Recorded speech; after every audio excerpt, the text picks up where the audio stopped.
Assalamualaikum semuanya. Sebelumnya saya ucapkan terima kasih karena masih terus mengikuti cerita bergambar di channel ini. Dan untuk kawan-kawan yang belum subscribe ke channel ini, dukung saya ya.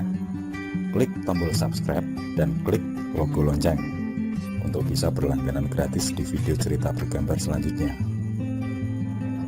Oke, sebagai imbalannya kali ini saya akan coba menggambar sekaligus bercerita tentang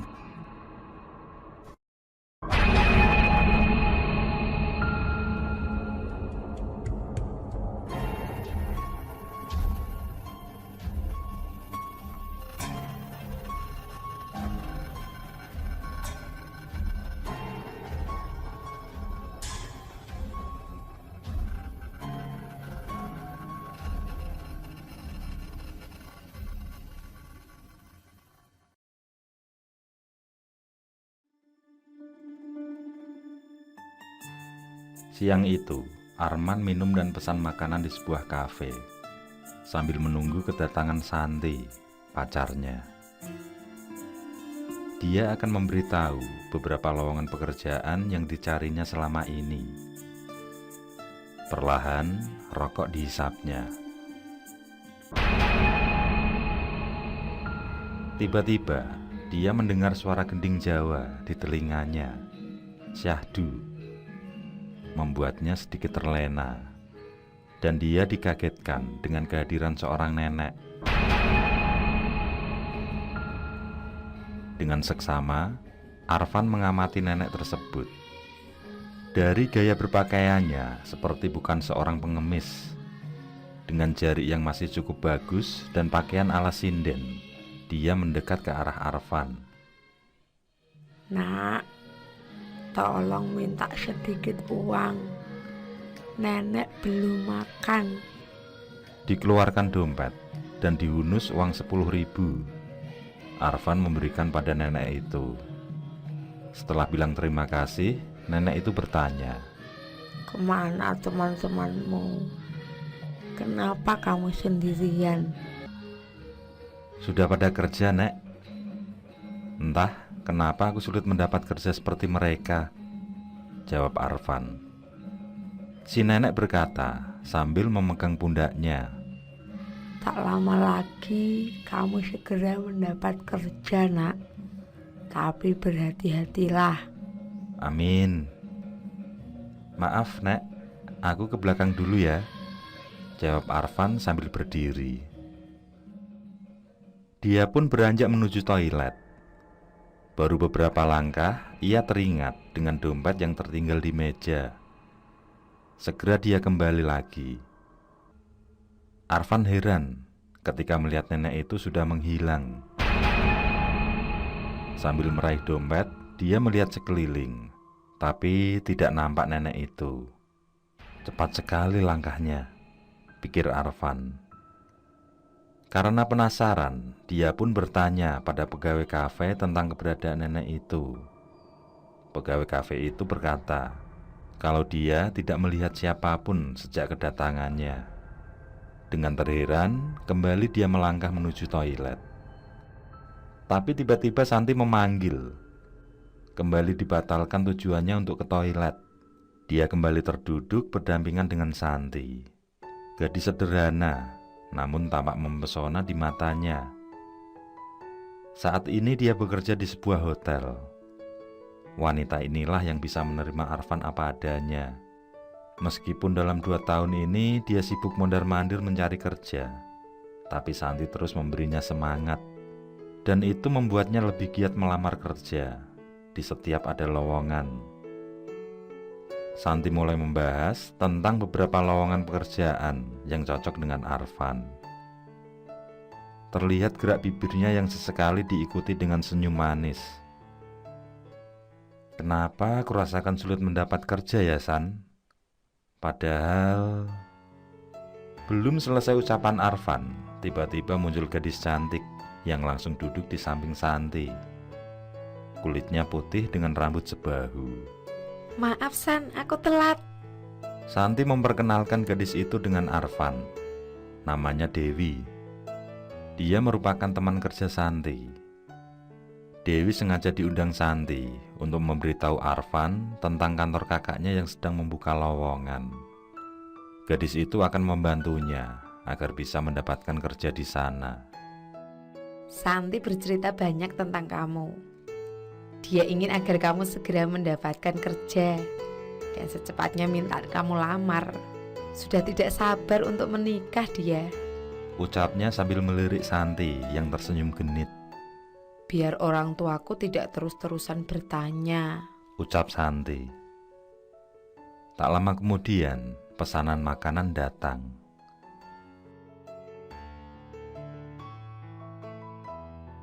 Semoga nanti kakakku bisa menerimamu. Ucapnya dengan tatapan matanya mengarah pada Arfan. Senyumnya dengan sengaja menggoda. Arfan yang bersiap menyantap makanan kembali dikejutkan dengan suara gending Jawa di telinganya. Dan kembali dia melihat kehadiran nenek tadi.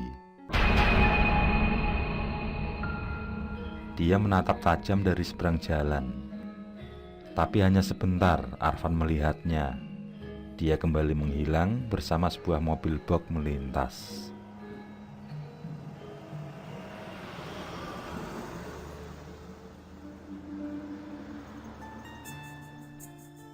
Keesokan harinya, saat Arfan sedang sarapan di warung langganannya, HP-nya berdering.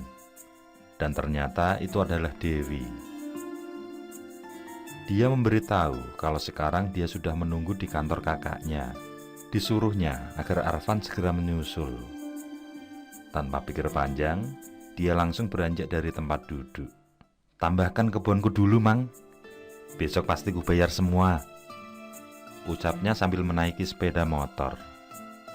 Mang Sudir, pemilik warung, hanya menggelengkan kepala sambil melihat kepergian Arfan.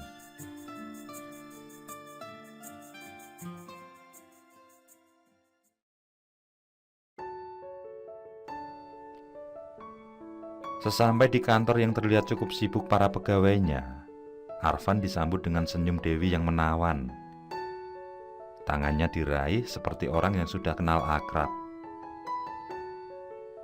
Arfan berjalan berdampingan dengannya menuju sebuah taman di belakang kantor. Terlihat di sana ada tempat bersantai yang lumayan luas. Ada air mancur di tengah kolam ikan. Bang, ini orang yang aku ceritakan. Kata Dewi saat sampai di tempat duduk di mana ada seorang pria berkumis tipis di sana. Segera Arfan mengulurkan tangan. Selesai berkenalan, Pak Tio, nama pria yang merupakan kakak Dewi itu dengan tutur kata halus berbicara padanya. Aku tidak perlu bertanya banyak padamu. Aku percaya dengan selera adikku. Dewi tersenyum manis di sisi Arfan. Ada sesuatu yang lain dirasakan oleh Arfan dari sikap Dewi. Kapanpun kamu siap, kamu langsung datang saja bekerja di kantor ini. Setelah dia pamit, dia langsung berjalan, meninggalkannya dan Dewi. Terima kasih Dewi. Aku akan selalu mengingat hutang budi ini padamu, ucap Arfan. Sudahlah, itu nggak usah dibahas. Semoga nanti kamu betah ya kerja di sini. Kamu sendiri kenapa tidak kerja di sini? Obrolan mereka berlanjut. Dewi beralasan kalau hari ini dia sudah minta izin tidak masuk kerja, sehingga dengan leluasa bisa menemani Arfan. Arfan menangkap ada rasa cinta yang ditunjukkan padanya pada setiap gerak tubuh Dewi. Seandainya Santi meninggalkanmu, apakah aku pantas untuk menggantikannya? Tiba-tiba terlontar pertanyaan itu. Pertanyaan yang terlalu cepat datang dari bibirnya. Baru kemarin Arfan mengenalnya, tapi seolah dia menginginkan hal yang lebih darinya, mengharapkan sesuatu yang tidak mungkin dia berikan. Arfan menjawab pertanyaan Dewi dengan diam, takut membuatnya kecewa. Dewi, ayo, kakaknya memanggil dari kejauhan. Oke Arfan, Nanti kita akan sering bertemu. Ucapnya sambil bergegas meninggalkan Arfan. Arfan mengikuti langkah Dewi dari belakang, lalu pamit pada Pak Tio. Dia langkahkan kaki beranjak meninggalkan mereka yang masih berdiri di tempat. Aku tidak percaya kamu mencintai orang yang telah dimiliki teman kamu sendiri, ucap Pak Tio pada adiknya. Aku tidak bisa memungkiri perasaan ini, Bang. Entah kenapa lelaki itu langsung membuatku tertarik untuk memilikinya. Dewi berkata sambil memandang langkah Arfan hingga menghilang dari matanya.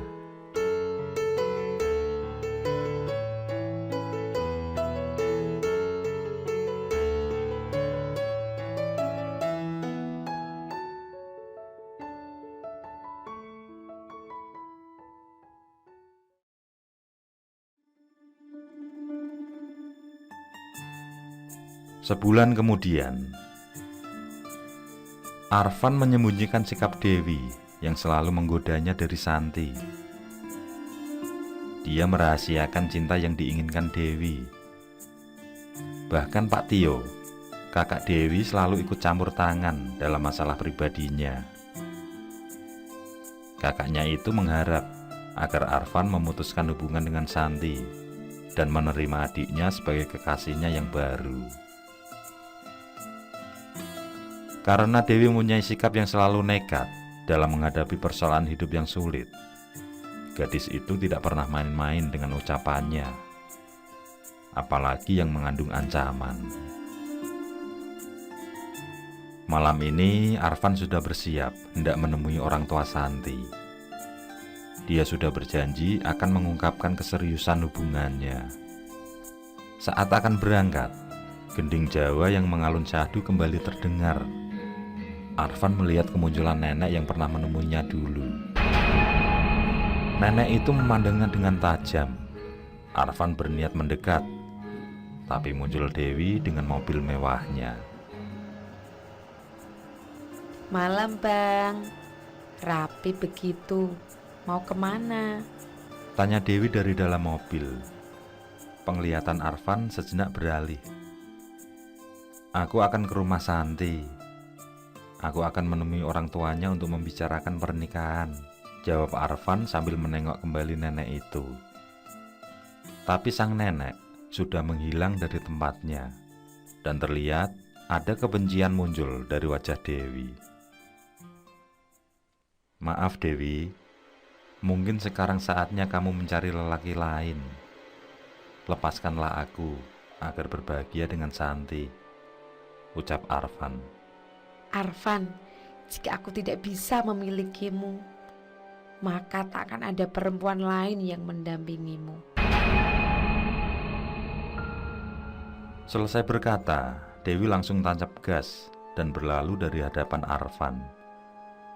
Pikiran Arfan semakin kacau. Ada ancaman yang terlontar dari mulut Dewi.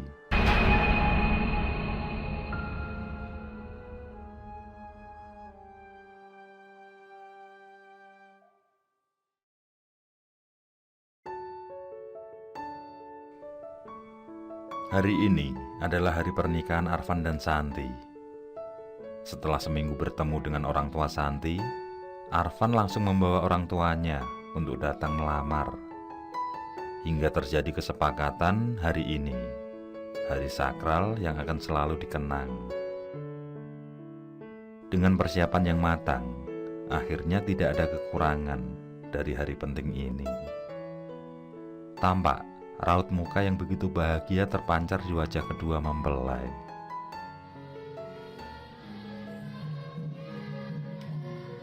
Kembali, suara gending Jawa mengalun di telinga Arfan. Dia dikejutkan dengan kehadiran sang nenek. Sungguh membuatnya semakin penasaran. Nenek itu selalu muncul di saat akan ada hal penting dalam kehidupannya. Van, selamat ya.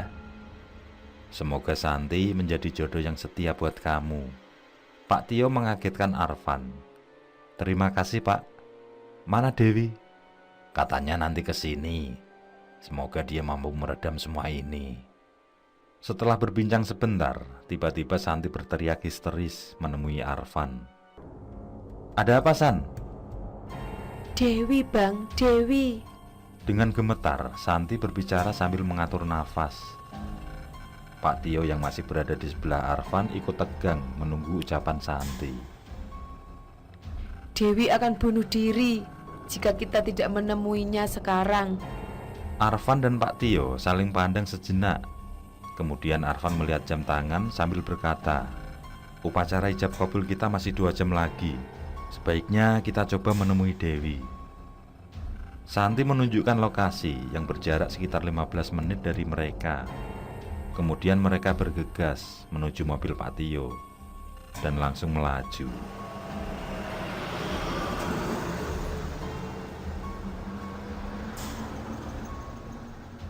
"Maaf, San.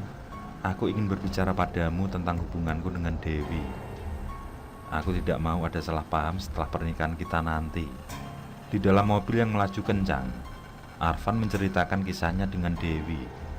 Santi hanya terdiam mendengarkan. Dia sangat bahagia. Arfan tetap setia dengan cintanya.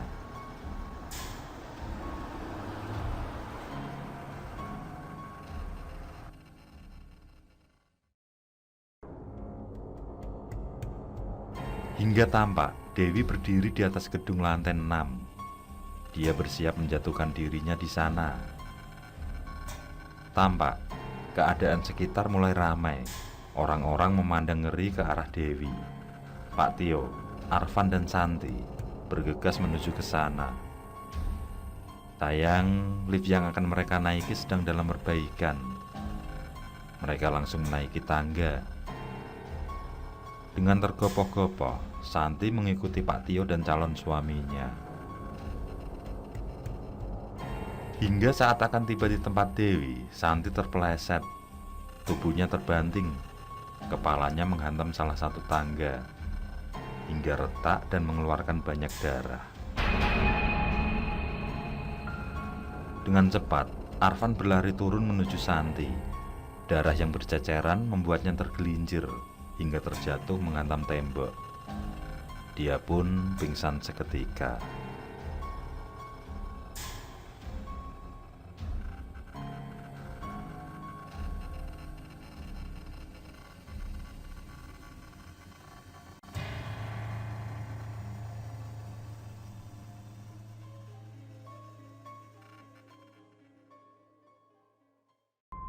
Oke, saya kira cukup cerita kali ini. Untuk cerita-cerita lainnya, silahkan buka di bagian video dalam channel ini, di playlist cerita bergambar. Sekali lagi terima kasih ya. Jangan lupa like, komen, share juga boleh. Dan untuk yang belum subscribe, langsung klik tombol subscribe. Semangat berkarya. Akhirul kalam, wassalamualaikum warahmatullahi wabarakatuh.